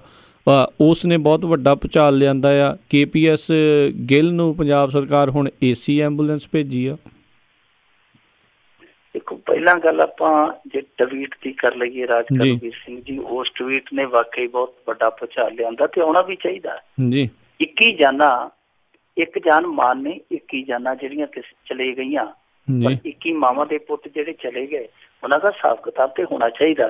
ਪਰ ਹਿਸਾਬ ਕਿਤਾਬ ਸ਼ੁਰੂ ਕਿਸਨੇ ਕੀਤਾ? ਕੈਪਟਨ ਅਮਰਿੰਦਰ ਸਿੰਘ ਨੇ, ਜਿਹੜਾ ਕਿ ਅੱਜ ਕੱਲ੍ਹ ਇਸ ਤਰ੍ਹਾਂ ਲੱਗਦਾ ਜਿਵੇਂ ਕੋਈ ਭਾਰਤੀ ਜਨਤਾ ਪਾਰਟੀ ਤੇ ਕਾਂਗਰਸ ਦਾ ਮਿਕਸ ਜਿਹਾ ਸ਼ਾਸਕ ਹੋਵੇ ਨਾ, ਇਸ ਤਰ੍ਹਾਂ ਦਾ ਰੋਲ ਅਦਾ ਕਰਦਾ ਪਿਆ ਕਿ ਦੋਵਾਂ ਟੀਮਾਂ ਦਾ ਇੱਕ ਸਾਂਝਾ ਬੈਟਸਮੈਨ ਪਿੱਚ ਤੇ ਗਿਆ ਹੋਵੇ, ਜਿਹਦੇ ਪਿੱਛੇ ਦੋਵੇਂ ਟੀਮਾਂ ਜਿਹੜੀਆਂ ਤਾੜੀ ਮਾਰ ਰਹੀਆਂ ਹੋਣ, ਇਸ ਤਰ੍ਹਾਂ ਦਾ ਰੋਲ ਪਲੇ ਕਰਦਾ ਪਿਆ। ਕੈਪਟਨ ਅਮਰਿੰਦਰ ਸਿੰਘ ਨੇ ਟਵੀਟ ਕੀ ਕੀਤਾ? ਇਹ ਕੀਤਾ ਸੀਗਾ ਕਿ 1991 ਦੇ ਵਿੱਚ 21 ਨੌਜਵਾਨ ਜਿਹੜੇ ਸੀ ਉਹਨਾਂ ਦਾ ਸਰੈਂਡਰ ਅਰੇਂਜ ਮੈਂ ਕੀਤਾ ਸੀਗਾ, ਤੇ ਪਰ ਚੰਦਰ ਸ਼ੇਖਰ ਜਿਹੜਾ ਤਤਕਾਲੀਨ ਪ੍ਰਧਾਨ ਮੰਤਰੀ ਸੀ, ਉਹਨਾਂ ਦੀ ਸਰਕਾਰ ਨੇ ਇਨਕਾਰ ਕਰ ਦਿੱਤਾ। ਇਹ ਟਵੀਟ ਉਸ ਸਮੇਂ ਆਇਆ ਜਦੋਂ ਕਿਸੇ ਨੂੰ ਇਸ ਗੱਲ ਦਾ ਚੇਤਾ ਹੀ ਨਹੀਂ, ਨਾ ਕਿਸੇ ਕਿਤਾਬ ਚੋਂ ਕਿਸੇ ਨੇ ਪੜ੍ਹ ਕੇ ਕਦੇ ਮੁੱਦਾ ਉਠਾਇਆ, ਨਾ ਅਜੇ ਤੱਕ ਕਿਸੇ ਅਖਬਾਰ 'ਚ ਖਬਰ ਇਹੋ ਜਿਹੀ ਆਈ ਹੈ ਕਿ ਇਸ ਤਰ੍ਹਾਂ ਦਾ ਸਰੈਂਡਰ ਹੋਇਆ ਔਰ ਸਰੈਂਡਰ ਕੀਤੇ ਬੰਦਿਆਂ ਨੂੰ ਐਨਕਾਊਂਟਰ 'ਚ ਮਾਰ ਦਿੱਤਾ ਗਿਆ ਹੋਵੇ। ਇਹ ਬਹੁਤ ਹੀ ਵੱਡੀ ਗੱਲ ਹੈ। ਕੈਪਟਨ ਨੇ ਕਿਹਾ ਕਿ ਮੈਂ ਉਸ ਤੋਂ ਬਾਅਦ ਉਹਦੇ ਨਾਲ ਬੋਲਿਆ ਨਹੀਂ, ਪਰ ਉਸ ਤੋਂ ਅਗਲਾ ਸਵਾਲ ਹੈ ਜਿਹੜਾ ਉਹ ਇਹ ਆ ਕਿ ਚੰਦਰ ਸ਼ੇਖਰ ਨਾਲ ਤੇ ਤੂੰ ਨਹੀਂ ਬੋਲਿਆ, ਠੀਕ ਆ, ਪਰ ਪੰਜਾਬ ਨਾਲ ਕਿਉਂ ਨਹੀਂ ਬੋਲਿਆ? ਪੰਜਾਬ 'ਚ ਰਹਿੰਦਾ ਰਹੇ ਹੋ, ਪੰਜਾਬ ਨਾਲ ਕਿਉਂ ਨਹੀਂ ਬੋਲਿਆ? ਦੇਖੋ, 2002 ਤੋਂ 2007 ਤੱਕ ਕੈਪਟਨ ਪਾਵਰ 'ਚ ਰਿਹਾ। ਚਲੋ ਉਦੋਂ ਤੇ ਮਜਬੂਰੀਆਂ ਰਹੀਆਂ ਹੋਣਗੀਆਂ, ਨਹੀਂ ਬੋਲਿਆ ਸਟੇਟ ਦੇ ਅੱਗੇ, ਡਰਦਾ ਹੋਊ, ਵੈਸੇ ਫੌਜੀ ਘੱਟ ਡਰਦੇ ਆ, ਉਦੋਂ ਤੇ ਨਹੀਂ ਬੋਲਿਆ ਹੋਊ, ਪਰ ਜਦੋਂ ਸਰਕਾਰ ਆਈ ਉਦੋਂ ਬੋਲਣਾ ਚਾਹੀਦਾ ਸੀ। ਅੱਜ ਵੀ ਸਰਕਾਰ ਇਹਨਾਂ ਦੀ ਅੱਜ ਵੀ ਬੋਲ ਲੈਣ। ਅੱਜ ਜੇ ਟਵੀਟ ਕੀਤਾ ਤੇ ਖੁੱਲ ਕੇ ਕਿਉਂ ਨਹੀਂ ਬੋਲਦੇ? ਉਹਨਾਂ ਬੰਦਿਆਂ ਦੇ ਨਾਂ ਕਿਉਂ ਨਹੀਂ ਦੱਸਦੇ? ਪਿੰਡ ਕਿਉਂ ਨਹੀਂ ਦੱਸਦੇ? ਉਹ ਕੌਣ ਸਨ? ਪਰ ਕੀ ਰਾਜ ਕਰਨਵੀਰ ਸਿੰਘ ਦੀ ਇਹ ਗਲਤੀ ਨਹੀਂ ਹੈ ਇੱਕ ਬੰਦੇ ਦੀ ਕਿ ਤੁਸੀਂ 21 ਜਣਿਆਂ ਨੂੰ ਭਰੋਸੇ 'ਚ ਲਿਆ ਕੇ ਮੁੜ ਕੇ ਉਹਨਾਂ ਦਾ ਸ਼ਿਕਾਰ ਖੇਡਣ ਲਈ ਉਹਨਾਂ ਨੂੰ ਅੱਗੇ ਪੇਸ਼ ਕਰ ਦਿੱਤਾ, ਔਰ ਜਦੋਂ ਉਹਨਾਂ ਦਾ ਸ਼ਿਕਾਰ ਖੇਡਿਆ ਗਿਆ ਤੁਸੀਂ ਆਪਣੀ ਜ਼ਮੀਰ ਤੇ ਪੱਥਰ ਧਰ ਕੇ ਚੁੱਪ ਕਰਕੇ ਬਹਿ ਗਏ। ਫੌਜੀ, ਜੇ ਤੁਹਾਡੇ 'ਚ ਮਾੜਾ ਮੋਟਾ ਵੀ ਜਿੰਦਾ ਹੈ ਤੇ ਤੁਹਾਨੂੰ ਬੋਲਣਾ ਚਾਹੀਦਾ। ਅੱਜ ਵੀ ਤੁਹਾਨੂੰ ਅਦਾਲਤ 'ਚ ਜਾ ਕੇ ਬਤੌਰ ਮੁੱਖ ਮੰਤਰੀ ਇਸ ਕੇਸ ਨੂੰ ਦਰਜ ਕਰਵਾਉਣਾ ਚਾਹੀਦਾ ਕਿ ਮੈਂ ਉਸ ਚੀਜ਼ ਦਾ ਵਿਟਨੈਸ ਹਾਂ, ਗਵਾਹ ਹਾਂ, ਆਹ ਤਰਾਸਦੀ ਹੋਈ ਹੈ ਉਸ ਸਮੇਂ। ਦੇਖੋ, ਜੇ ਨਿਹੱਥਿਆਂ ਦੀ ਗੱਲ ਆਪਾਂ ਕਰੀਏ, 92,000 ਫੌਜੀ ਨਿਹੱਥਾ ਇਹਨਾਂ ਦੇ ਸਾਹਮਣੇ ਖੜਾ ਸੀ ਨਾ ਬੰਗਲਾਦੇਸ਼ 'ਚ, ਜਦੋਂ ਬੰਗਲਾਦੇਸ਼ ਬਣਿਆ। ਜੇ ਉਹਨਾਂ ਨੂੰ ਬਖਸ਼ ਦਿੱਤਾ ਗਿਆ ਤੇ ਇਹ ਤੇ 21 ਇਹਨਾਂ ਦੇ ਆਪਦੇ ਨਾਗਰਿਕ ਸਨ ਜਿਨ੍ਹਾਂ ਨੂੰ ਭਰੋਸੇ 'ਚ ਲਿਆ ਕੇ ਨਿਹੱਥਾ ਕੀਤਾ ਗਿਆ, ਨਿਹੱਥਾ ਕਰਕੇ ਮੁੜ ਕੇ ਮਾਰ ਦਿੱਤਾ ਗਿਆ, ਖਪਾ ਦਿੱਤਾ ਗਿਆ ਇਹਨਾਂ ਦੇ ਕਹਿਣ ਦੇ ਮੁਤਾਬਕ। ਸੋ ਇਹ ਜ਼ਰੂਰੀ ਹੈ ਕਿਉਂਕਿ ਦੇਖੋ, ਇੱਥੇ ਗੋਲੀ ਨਾਲੋਂ ਜ਼ਿਆਦਾ ਜ਼ੁਲਮ ਕੀਤਾ ਪ੍ਰਸ਼ਾਸਕੀ ਢਾਂਚੇ ਨੇ, ਇੱਥੋਂ ਦੇ ਨਿਆਂਇਕ ਢਾਂਚੇ ਨੇ, ਇੱਥੋਂ ਦੇ ਰਾਜਸੀ ਢਾਂਚੇ ਨੇ। ਸੋ ਉਹਦੇ ਵਿੱਚ ਜੇ ਹੁਣ ਕੈਪਟਨ ਅਮਰਿੰਦਰ ਸਿੰਘ ਆਪਣੀ ਕਈ ਗੱਲ ਤੋਂ ਫਿਰਦਾ, ਵੈਸੇ ਮੁਸੀਬਤ ਬਹੁਤ ਤਗੜੀ ਬਣ ਜਾਣੀ ਕੈਪਟਨ ਅਮਰਿੰਦਰ ਸਿੰਘ ਲਈ। ਇਹਨੂੰ ਕਾਨੂੰਨੀ ਪਚੜਿਆਂ 'ਚ ਫਸਾ ਲੈਣਾ, ਹੋਰ ਨਹੀਂ। ਉਹ ਜਿਹੜੇ ਬਾਹਰਲੇ ਬੈਠੇ ਆ, ਬਾਹਰਲਿਆਂ ਲਈ ਤੇ ਇੱਕ ਬਹੁਤ ਸੋਲਿਡ ਪੁਆਇੰਟ ਬਣ ਜਾਣਾ ਹੈ ਇਹਦਾ ਟਵੀਟ ਹੈ ਜਿਹੜਾ। ਇੱਥੇ ਵੀ ਹੋ ਸਕਦਾ ਕੋਈ ਨਾ ਕੋਈ ਕਾਨੂੰਨੀ ਫੇਰ ਜਿਹੜਾ ਉਹ ਪੈ ਜਾਵੇ ਕੈਪਟਨ ਅਮਰਿੰਦਰ ਸਿੰਘ ਦੇ ਗੱਲ 'ਚ, ਪਰ ਜੇ ਪੈਣਾ ਹੀ ਆ ਤੇ ਫਿਰ ਕੈਪਟਨ ਅਮਰਿੰਦਰ ਸਿੰਘ ਨੂੰ ਮਾੜੀ ਮੋਟੀ ਆਪਣੀ ਸਾਖ ਹੈ ਜਿਹੜੀ ਬਚਾਉਣੀ ਚਾਹੀਦੀ ਹੈ, ਦੱਸਣਾ ਚਾਹੀਦਾ। ਦੇਖੋ, ਚਾਹੇ ਕੋਈ ਬਾਗੀ ਹੈ, ਚਾਹੇ ਕੋਈ ਦੇਸ਼ ਵਿਰੋਧੀ ਹੈ, ਜਦੋਂ ਉਹਨੇ ਸਰੈਂਡਰ ਕਰ ਦਿੱਤਾ ਫਿਰ ਉਹਨੂੰ ਮਾਰਨਾ ਜਿਹੜਾ ਉਹ ਬਹੁਤ ਵੱਡਾ ਗੁਨਾਹ ਹੈ। ਤੇ ਉਸ ਗੁਨਾਹ ਨੂੰ ਤੁਸੀਂ ਚੁੱਪੀ ਧਾਰ ਕੇ ਇੰਨਾ ਹੀ ਦੇਰ ਤੱਕ ਇੰਨਾ ਚਿਰ ਆਪਣੇ ਸੀਨੇ 'ਚ ਦਬਾਈ ਰੱਖਿਆ, ਇਹ ਉਹ ਤੋਂ ਵੀ ਵੱਡਾ ਗੁਨਾਹ ਹੈ। ਫੌਜੀ ਇਹੋ ਜਿਹੇ ਗੁਨਾਹ ਕਰਦੇ ਸੌਂਦੇ ਨਹੀਂ। ਜਿਹੜੀ ਗੱਲ ਹੁਣ ਤੁਸੀਂ ਦੂਜੀ ਕਹੀ ਆ KPS ਗਿੱਲ ਵਾਲੀ, KPS ਗਿੱਲ ਦੇ ਮਾਮਲੇ ਦੇ ਵਿੱਚ ਇਹ ਆ ਰਾਜ ਕਰਨਵੀਰ ਸਿੰਘ ਜੀ, ਉੱਥੇ ਇੱਕ ਐਂਬੂਲੈਂਸ ਭੇਜੀ ਗਈ ਸੀ। ਮੈਨੂੰ ਨਹੀਂ ਪਤਾ KPS ਗਿੱਲ ਇੰਨਾ ਨੰਗ ਹੋ ਗਿਆ ਕਿ ਉਹਨੇ ਇੱਥੋਂ ਇੱਕ ਆਪਦੇ ਲਈ ਮੰਗਾਈ ਹੋਵੇ, ਕੋਈ ਇਹਨਾਂ ਤੋਂ ਮੰਗ ਕੀਤੀ ਹੋਵੇ। ਇਹੋ ਜਿਹੀ ਕੋਈ ਵੀ ਚਿੱਠੀ ਪੱਤਰੀ ਹਾਲੇ ਤੱਕ ਇਹਨਾਂ ਜਾਰੀ ਨਹੀਂ ਕੀਤੀ। ਇੱਕ ਡਾਕਟਰ ਭੇਜਿਆ ਗਿਆ ਸੀ, 2 ਡਰਾਈਵਰ ਭੇਜੇ ਗਏ ਸੀ। ਜਿਹੜਾ ਡਾਕਟਰ ਭੇਜਿਆ ਗਿਆ ਸੀ ਉਹਨੇ ਚੌਥੇ ਪੰਜਵੇਂ ਦਿਨ ਅਸਤੀਫਾ ਦੇ ਦਿੱਤਾ ਸੀ। ਉਹ ਕਹਿੰਦਾ ਕਿ ਸਾਥੋਂ ਨਹੀਂ ਮਚਾ ਚਾਰ ਹੁੰਦੀ ਹੈ, ਆਪਾਂ ਚੱਲੇ ਆਪਦੇ ਘਰ ਨੂੰ, ਮੈਂ ਡਿਊਟੀ ਨਹੀਂ ਕਰਨੀ। ਉਹ ਚਲੇ ਗਿਆ। ਜਿਹੜੇ 2-3 ਡਰਾਈਵਰ ਭੇਜੇ ਆ ਉਹ ਵੀ ਬਸ ਉੜਜੂ ਕਰਦੇ ਆ। ਉਹ ਕਹਿੰਦੇ ਕਿ ਬਹੁਤ ਔਖਾ ਕੰਮ ਆ, ਅਸੀਂ ਆਪਣੇ ਘਰਾਂ ਤੋਂ 300-350 ਕਿਲੋਮੀਟਰ ਦੂਰ ਸੁੱਟੇ ਪਏ ਆ, ਸਾਡਾ ਕਸੂਰ ਕੀ ਆ? ਹਾਲੇ ਇਹ ਕੰਮ, ਇਹ ਚਰਚੇ ਚੱਲਦੇ ਹੀ ਪਏ ਸਨ ਕਿ ਉੱਤੋਂ ਹੁਣ ਇੱਕ ਖਬਰ ਹੋਰ ਆ ਗਈ ਕਿ ਇੱਕ ਐਂਬੂਲੈਂਸ ਹੋਰ ਭੇਜ ਦਿੱਤੀ ਗਈ ਉਹਦੀ ਖਿਦਮਤ ਦੇ ਵਿੱਚ। ਇਹ ਜਿਹੜੀ ਐਂਬੂਲੈਂਸ ਆ ਇਹ 24 ਲੱਖ ਦੀ ਹੈ, ਜਿਹੜੀ ਕਿ ਬਾਰਡਰ ਏਰੀਆ ਲਈ ਖਰੀਦੀ ਗਈ। ਹੁਣ ਦੇਖੋ, ਗੱਲ ਉਹ ਆ ਕਿ ਮਾਂ ਮਰੇ ਫੋਸੀ ਤੇ ਪੁੱਤ ਗੀਰੇ ਮਿੰਸੇ। ਜਿਹੜੇ ਲੋਕ ਇੱਥੋਂ ਉਹ ਤੇ ਤਰਸਦੇ ਪਏ ਆ, ਐਂਬੂਲੈਂਸਾਂ ਦੀ ਥੋੜ੍ਹਾ, ਡਾਕਟਰਾਂ ਦੀ ਥੋੜ੍ਹਾ, ਦਵਾਈਆਂ ਦੀ ਥੋੜ੍ਹਾ, ਡਰਾਈਵਰਾਂ ਦੀ ਥੋੜ੍ਹਾ, ਸਾਰੇ ਪਾਸੇ ਥੋੜ੍ਹਾ ਤੇ ਇੱਥੋਂ ਚੱਕ ਕੇ ਲੋਕਾਂ ਦੇ ਪੈਸਿਆਂ ਦੇ ਨਾਲ ਜਿਹੜੀਆਂ ਚੀਜ਼ਾਂ ਚੱਲਦੀਆਂ ਉਹ ਦਿੱਲੀ ਨੂੰ ਭੇਜੀਆਂ ਜਾਂਦੀਆਂ। ਹੁਣ ਜੇ ਕੋਈ ਮੰਗੇ ਫਿਰ ਤੇ ਚਲੋ ਉਹਦੇ ਤੇ ਵਿਚਾਰ ਕੀਤੀ ਜਾ ਸਕਦੀ ਹੈ ਕਿ ਕਿਸੇ ਨੂੰ ਜ਼ਰੂਰਤ ਆ ਤੇ ਬਿਨਾਂ ਮੰਗਿਆ ਹੀ ਕਿਸੇ ਨੂੰ ਮੋਤੀ ਦਿੱਤੇ ਜਾਣੇ, ਇਹ ਤੇ ਕੈਪਟਨ ਦਾ ਹੀ ਹੋ ਸਕਦਾ ਕਿਉਂਕਿ ਰਾਜਿਆਂ ਦੇ ਘਰ ਕਹਿੰਦੇ ਮੋਤੀਆਂ ਦਾ ਕਾਲ ਨਹੀਂ, ਪਰ ਲੋਕ ਹੀ ਤਾਂ ਤਰ੍ਹਾਂ ਕਰਦੇ ਪਏ ਆ, ਲੋਕਾਂ ਕੋਲ ਤੇ ਰੋਟੀ ਨਹੀਂ ਪੂਰੀ ਹੁੰਦੀ ਇੱਥੇ। ਸੋ ਇਹ ਕੈਪਟਨ ਅਮਰਿੰਦਰ ਸਿੰਘ ਨੂੰ ਸਾਫ਼ ਕਰਨਾ ਚਾਹੀਦਾ ਕਿ KPS ਗਿੱਲ ਤੇ ਮਿਹਰਬਾਨੀ ਕਿਉਂ ਦਿਖਾਈ ਜਾ ਰਹੀ, ਕਿ ਉਹਨੇ ਮੰਗ ਕੀਤੀ ਹੈ ਕਿਸੇ ਚੀਜ਼ ਦੀ ਜਾਂ ਆਪਣੇ ਪੱਧਰ ਤੇ ਕੈਪਟਨ ਅਮਰਿੰਦਰ ਸਿੰਘ ਉਹਦਾ ਖਿਆਲ ਰੱਖਦਾ ਪਿਆ। ਹੁਣ ਜਿਹੜੀ ਗੱਲ ਤੁਸੀਂ DSP ਵਾਲੀ ਕੀਤੀ ਆ ਉਹ ਤੇ ਬਿਲਕੁਲ ਖੁਸ਼ ਹੋਣਾ ਚਾਹੀਦਾ ਪੰਜਾਬੀਆਂ ਨੂੰ ਕਿ ਨੌਕਰੀ ਦਾ ਆਗਾਜ਼ ਹੋ ਚੁੱਕਿਆ ਤੇ ਆਗਾਜ਼ ਵੀ ਇੱਕ ਮਾਤੜ ਪਰਿਵਾਰ ਤੋਂ ਹੋਇਆ, ਜੱਟ ਸਿੰਘ ਦੇ ਪਰਿਵਾਰ ਤੋਂ। ਉਹ ਕੇਸ ਇਹਨਾਂ ਨੇ ਬਣਾਇਆ ਕਿ ਅੱਤਵਾਦ ਦੇ ਪੀੜਤ ਆ ਜਿਹੜੇ ਪਰਿਵਾਰ ਜਾਂ ਤਰਸ ਦੇ ਆਧਾਰ ਤੇ ਅਸੀਂ ਉਹਨੂੰ ਨੌਕਰੀ ਦੇਣੀ ਆ, ਕੋਈ ਫਿਜ਼ੀਕਲ ਟੈਸਟ ਨਹੀਂ, ਕੋਈ ਰਿਟਨ ਟੈਸਟ ਨਹੀਂ, ਉਮਰ ਦੀ ਛੋਟ ਹੈ ਜਿਹੜੀ ਉਹ ਵੀ ਦੇ ਦਿੱਤੀ ਗਈ, ਸਾਰਾ ਕੁਛ ਇਹਨਾਂ ਨੇ ਕਰ ਦਿੱਤਾ, ਖਾਲੀ ਬੱਲੀ ਕਰ ਦਿੱਤਾ ਕੰਮ। ਹੁਣ ਦੇਖੋ ਕਈ ਮੁੰਡੇ ਅੱਜ ਸਾਹਮਣੇ ਆਏ ਆ, ਮੇਰੇ ਨਾਲ ਵੀ ਇੱਕ ਮੁੰਡੇ ਨੇ ਰਾਬਤਾ ਕੀਤਾ, ਉਹ ਕਹਿੰਦਾ ਕਿ ਬਾਈ ਜੀ ਮੈਂ ਪਿਛਲੇ 15 ਸਾਲਾਂ ਤੋਂ ਫਾਈਲ ਕੱਛ ਚ ਮਾਰੀ ਹੈ, ਮੈਂ ਵੀ ਉਸ ਦੌਰ ਦਾ ਪੀੜਤ ਪਰਿਵਾਰ ਦਾ ਇੱਕ ਮੈਂਬਰ ਆ, 15 ਸਾਲ ਤੋਂ ਮੈਨੂੰ ਗੇੜੇ ਕਢਾਈ ਜਾਂਦੇ ਆ, ਮੇਰੇ ਤੇ ਤਾਂ ਕੋਈ ਤਰਸ ਕਰਦਾ ਹੀ ਨਹੀਂ। ਤੇ ਮੈਂ ਕਿਹਾ ਨਹੀਂ ਕਾਕਾ, ਤਰਸ ਤੇ ਜਿਹੜਾ ਆ ਉਹ ਸਿਰਫ ਤੇ ਸਿਰਫ ਬੇਅੰਤ ਸਿੰਘ ਦੇ ਪਰਿਵਾਰ ਲਈ ਰਾਖਵਾਂ, ਤੁਸੀਂ ਵੇਟਿੰਗ ਚ ਲੱਗੇ ਰਹੋ। ਬਿਲਕੁਲ ਜੀ, ਕਾਂਗਰਸੀਆਂ ਨੂੰ ਕਹਿੰਦੇ ਕਾਂਗਰਸੀਆਂ ਨੂੰ ਕਹਿੰਦੇ ਆ, ਰਾਜ ਕਰਨਵੀਰ ਸਿੰਘ ਜੀ ਕਾਂਗਰਸੀ ਗੱਲ ਹੀ ਨਹੀਂ ਸੁਣਦੇ। ਹੁਣ ਕਹਿੰਦੇ ਆ ਕਿ ਰੂਸਾ ਆਲਮ ਦਾ ਬਰਥਡੇ ਮਨਾਉਣਾ ਤੇ ਦੇ ਵਿੱਚ ਲਿਜਾ ਕੇ, ਤੇ ਜੇ ਅੱਗੋਂ ਸਵਾਲ ਕਰਦੇ ਆ ਤੇ ਉਹ ਕਹਿੰਦੇ ਆ ਕਿ ਭਾਈ ਤੁਹਾਨੂੰ ਕੀ ਲੱਗੇ, ਦਾਣੇ ਚੱਬਣੇ ਰੁਮਾਲ ਵਿਛਾ ਕੇ ਮੱਚਦਿਆਂ ਨੂੰ ਮੱਚ ਲੈਣ ਦਿਓ। ਉਹ ਕੋਈ ਇਹੋ ਜਿਹੀ ਗੱਲ ਕਹਿੰਦੇ ਤੁਸੀਂ ਕੀ ਲੈਣਾ, ਸਾਡੀ ਸੱਤਾ ਸਾਡੀ ਪਾਵਰ ਹੈ, ਅਸੀਂ ਜੋ ਮਰਜ਼ੀ ਕਰੀਏ। ਜੀ ਬਿਲਕੁਲ ਜੀ, ਨਾਲੇ ਸ਼ੁਰੂਆਤ ਕਾਂਗਰਸ ਨੇ ਆਪਣੀ ਉਸੇ ਪੁਰਾਣੀ ਟੀਮ ਤੋਂ ਹੀ ਕੀਤਾ ਹੈ, ਉਹ ਬੁੱਚਰ ਟੀਮ ਤੋਂ, ਸਭ ਕੁਛ ਉਹਨਾਂ ਨੂੰ ਦੇਣ ਦਾ। ਅਗਲੀ ਗੱਲ ਕਰੀਏ, ਆਮ ਆਦਮੀ ਪਾਰਟੀ ਦੇ ਵਿੱਚ ਵੀ ਜਿਹੜਾ ਜੀ ਖਲਬਲੀ ਜਿਹੜੀ ਪੂਰੀ ਜਾਰੀ ਆ। ਕਹਿੰਦੇ ਭਗਵੰਤ ਮਾਨ ਦਾ ਬਿਆਨ ਆ ਵੀ ਮੈਂ ਜੋ ਵੀ ਖਾਣਾ ਪੀਣਾ ਹਾਂ, ਪਰ ਮੈਂ ਇਹਨਾਂ ਵਾਂਗ ਲੋਕਾਂ ਦਾ ਲਹੂ ਤਾਂ ਨਹੀਂ ਪੀਂਦਾ। ਘੁੱਗੀ ਸੱਤਾ ਦੇ ਲਈ ਆਇਆ ਸੀ, ਭਗਵੰਤ ਮਾਨ ਦਾ ਇਹ ਬਿਆਨ ਆਇਆ। ਦੇਖੋ ਰਾਜ ਕਰਨਵੀਰ ਸਿੰਘ ਜੀ, ਕੁਛ ਵੀ ਹੋਵੇ ਪੰਜਾਬ ਦੀ ਸਿਆਸਤ ਦੀ ਰੌਣਕ ਭਗਵੰਤ ਮਾਨ ਦੇ ਨਾਲ ਹੀ ਹੈ। 4 ਦਿਨ ਰੁੱਸ ਕੇ ਬੋਲਿਆ ਨਹੀਂ, ਇਸ ਤਰ੍ਹਾਂ ਲੱਗਦਾ ਸੀ ਜਿਸ ਤਰ੍ਹਾਂ ਕਿਸੇ ਬਗੀਚੇ ਦਾ ਇਕਲੌਤਾ ਮੋਰ ਹੜਤਾਲ ਤੇ ਚਲਾ ਗਿਆ ਹੋਵੇ, ਇਹਦੀ ਚੁੱਪ ਚਾਮਤੀ ਸੀ। ਤੇ ਹੁਣ ਵਾਪਸ ਆਇਆ, ਦੇਖੋ ਜਦੋਂ ਦਾ ਆਇਆ ਤੇ ਖਬਰਾਂ ਵੀ ਕਰਾਰੀਆਂ ਆਉਂਦੀਆਂ ਤੇ ਕੰਮ ਵੀ ਆਮ ਆਦਮੀ ਪਾਰਟੀ ਦਾ ਰਿੜ ਪਿਆ। ਪਰਸੋਂ ਇਹਨਾਂ ਨੇ ਮੀਟਿੰਗ ਕੀਤੀ, ਸਾਰੇ ਇਕੱਠੇ ਬੈਠੇ ਆ ਤੇ ਲੋਕਾਂ ਨੇ ਬਹੁਤ ਖੁਸ਼ੀ ਮਨਾਈ ਹੈ, ਭਾਵੇਂ ਵੋਟ ਇਹਨਾਂ ਨੂੰ ਨਾ ਵੀ ਪਾਈ ਹੋਵੇ। ਕਹਿੰਦੇ ਸਾਨੂੰ ਇੰਨੀ ਬੜੀ ਖੁਸ਼ੀ ਹੈ, ਸਾਡੇ ਵਿਰੋਧੀ ਧਿਰ ਦੇ ਆਗੂ ਹੈ ਜਿਹੜੇ ਘੱਟੋ ਘੱਟ ਇਕੱਠੇ ਬਹਿ ਕੇ ਚਾਹ ਪਾਣੀ ਤੇ ਪੀ ਕੇ ਗਏ ਆ। ਹੁਣ ਭਗਵੰਤ ਮਾਨ ਨੇ ਹੌਲੀ ਦੇਖੋ ਆਪਣੀ ਟੀਮ ਨੂੰ ਸੰਗਠਿਤ ਵੀ ਕਰਨਾ ਸ਼ੁਰੂ ਕਰ ਦਿੱਤਾ ਤੇ ਜਿਹੜੇ ਸਵਾਲ ਉੱਠਦੇ ਪਏ ਸੀ, ਕਿਉਂਕਿ ਚੀਰੀ ਉਹਨੂੰ ਫੇਸ ਕਰਨੇ ਹੀ ਪੈਣੇ ਸਨ। ਭੱਜਣਾ ਹੁਣ ਜਿਵੇਂ ਹੁੰਦੇ ਨਾ ਕਿ ਮਰਦਾਂ ਨੂੰ ਮਿਹਣਾ ਭੱਜਣਾ ਹੈ ਤੇ ਉਹ ਜੇ ਮੱਝਾਂ ਡੁੱਬ ਜਾਣ ਉਹਨਾਂ ਨੂੰ ਮਿਹਣਾ ਹੁੰਦਾ, ਮਰਦ ਭੱਜਣ ਉਹਨਾਂ ਨੂੰ ਮਿਹਣਾ ਹੁੰਦਾ। ਸਵਾਲ ਤੇ ਇਹਨਾਂ ਨੂੰ ਫੇਸ ਕਰਨੇ ਹੀ ਪੈਣੇ ਸਨ, ਮਾਨ ਸਾਹਿਬ ਤੇ ਮਾਨ ਸਾਹਿਬ ਦੇ ਸਾਥੀਆਂ ਨੂੰ। ਹੁਣ ਮਾਨ ਸਾਹਿਬ ਮੈਦਾਨ 'ਚ ਹੌਲੀ ਆ ਰਹੇ ਆ। ਸਭ ਤੋਂ ਵੱਡਾ ਸਵਾਲ ਉਹੀ ਜਿਹੜਾ ਕਿ ਭਗਵੰਤ ਮਾਨ ਦੇ ਪਿੱਛੇ 1.5-2 ਸਾਲ ਤੋਂ ਲੱਗਾ ਪਿਆ, ਉਹ ਜਿਹੜਾ ਕਹਿੰਦਾ ਆਪਣੇ ਮਨ ਦੇ ਵਿੱਚ ਜਿਹੜਾ ਹੈ ਉਹਦਾ ਬੜਾ ਅਸਰ ਕਰ ਗਿਆ।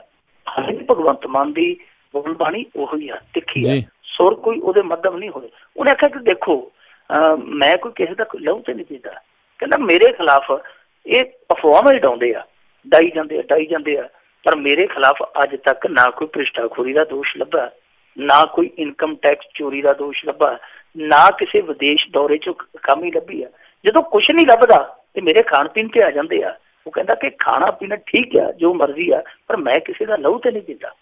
ਭਗਵੰਤ ਮਾਨ ਇਹ ਗੱਲ ਕਹਿੰਦਾ। ਜਦੋਂ ਇਹ ਗੱਲ ਕਹਿੰਦਾ ਭਗਵੰਤ ਮਾਨ ਤੇ ਫਿਰ ਅਗਲਾ ਕੁਛ ਕਹਿਣ ਜੋਗਾ ਰਹਿੰਦਾ ਨਹੀਂ, ਕਿਉਂਕਿ ਖਾਣਾ ਪੀਣਾ ਕਿਸੇ ਦੀ ਨਿੱਜੀ ਜ਼ਿੰਦਗੀ ਦੇ ਵਿੱਚ ਉਹਦਾ ਆਪਣਾ ਅਖਤਿਆਰ ਆ।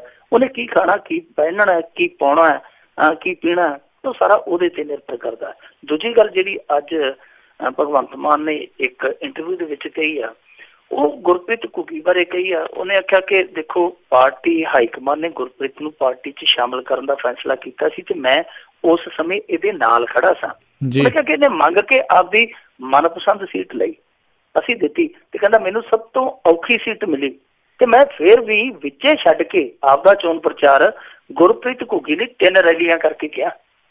ਹੁਣ ਤੁਸੀਂ ਦੱਸੋ, ਕਹਿੰਦਾ ਕਿ ਮੈਂ ਇਹਦਾ ਕੋਈ ਬੁਰਾ ਕੀਤਾ, ਮੈਂ ਤੇ ਇਹਦਾ ਹਰੇਕ ਥਾਂ ਤੇ ਸਾਥ ਦਿੱਤਾ ਹੈ। ਤੇ ਦੂਜੀ ਗੱਲ ਉਹਨੇ ਕਿਹਾ ਕਿ ਇਹ ਬੰਦਾ ਯਾਨੀ ਗੁਰਪ੍ਰੀਤ ਘੁੱਗੀ ਆ ਜਿਹੜਾ, ਉਹ ਸੱਤਾ ਲਈ ਆਇਆ ਸੀ, ਨਹੀਂ ਗੱਲ ਬਣੀ ਤੇ ਚਲੇ ਗਿਆ। ਹੁਣ ਇਸ ਗੱਲ ਦੇ ਵਿੱਚ ਕੋਈ ਸ਼ੱਕ ਨਹੀਂ ਕਿ ਮਾਨ ਨੇ ਉਹਨਾਂ ਲੋਕਾਂ ਨੇ ਵੀ ਰੈਲੀਆਂ ਕੀਤੀਆਂ ਜਿਹਨਾਂ ਲੋਕਾਂ ਨੇ ਇਹਨੂੰ ਆਤੰਕਵਾਦ ਸਮਝਿਆ। ਇਸ ਗੱਲ ਦੇ ਵਿੱਚ ਕੋਈ ਸ਼ੱਕ ਨਹੀਂ ਕਿ ਇਹਦੀ ਮਿਹਨਤ ਸਾਰਿਆਂ ਨਾਲੋਂ ਜ਼ਿਆਦਾ ਸੀ, ਤਿਆਗ ਵੀ ਜ਼ਿਆਦਾ ਸੀ, ਕਿਉਂਕਿ ਆਪਣਾ ਸੁੱਖ ਚੈਨ ਜਿਹੜਾ ਛੱਡਣਾ ਉਹ ਵੀ ਇੱਕ ਤਿਆਗ ਆ। ਚਾਹੇ ਮਨ ਦੇ ਵਿੱਚ ਇਹ ਮਨਸ਼ਾ ਪਲਦੀ ਹੋਵੇ ਕਿ ਮੈਂ ਮੁੱਖ ਮੰਤਰੀ ਬਣਨਾ, ਪਰ ਤਿਆਗ ਤੇ ਕੀਤਾ ਨਾ, ਮਿਹਨਤ ਤੇ ਕੀਤੀ ਹੈ। ਮਿਹਨਤ ਹਮੇਸ਼ਾ ਤਿਆਗ ਨਾਲ ਹੁੰਦੀ ਹੈ।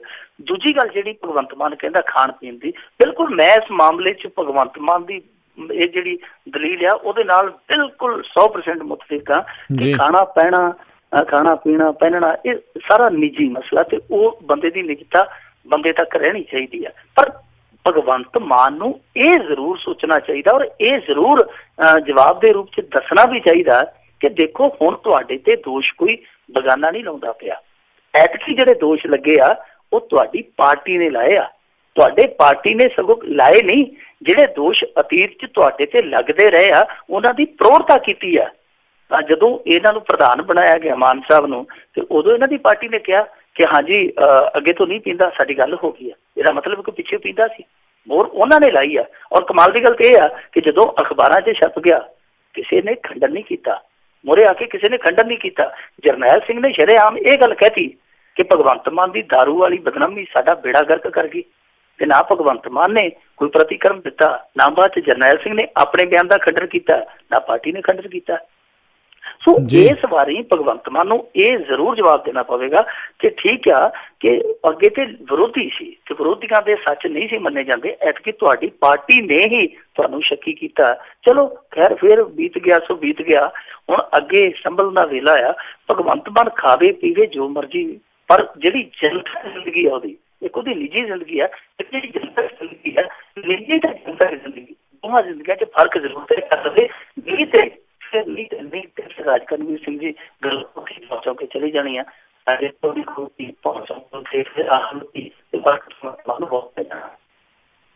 ਜੀ ਜੀ। ਤੇ ਮਿੰਟੂ ਜੀ ਬਹੁਤ ਬਹੁਤ ਤੁਹਾਡਾ ਜਿਹੜਾ ਜੀ ਆਪਾਂ ਧੰਨਵਾਦ ਕਰਦੇ ਹਾਂ, ਤੁਸੀਂ ਸਾਡੇ ਨਾਲ ਜੁੜੇ, ਇਹਨਾਂ ਖਬਰਾਂ ਬਾਰੇ ਸਾਨੂੰ ਵਿਸਤਾਰ ਦੇ ਵਿੱਚ ਜਾਣਕਾਰੀ ਦਿੱਤੀਆਂ। ਸਮਾਂ ਅੱਜ ਦਾ ਆਪਣਾ ਹੁਣ ਇੱਥੇ ਹੀ ਸਮਾਪਤ ਹੈ। ਮਿਲਾਂਗੇ ਕੱਲ੍ਹ ਨੂੰ ਇੱਕ ਵਾਰੀ ਫਿਰ, ਉਦੋਂ ਤੱਕ ਲਈ ਬਹੁਤ ਪਿਆਰ ਸਤਿਕਾਰ ਸਨ ਨਿੱਕੀ ਜਿਹੀ ਸਤਿ ਸ਼੍ਰੀ ਅਕਾਲ ਜੀ।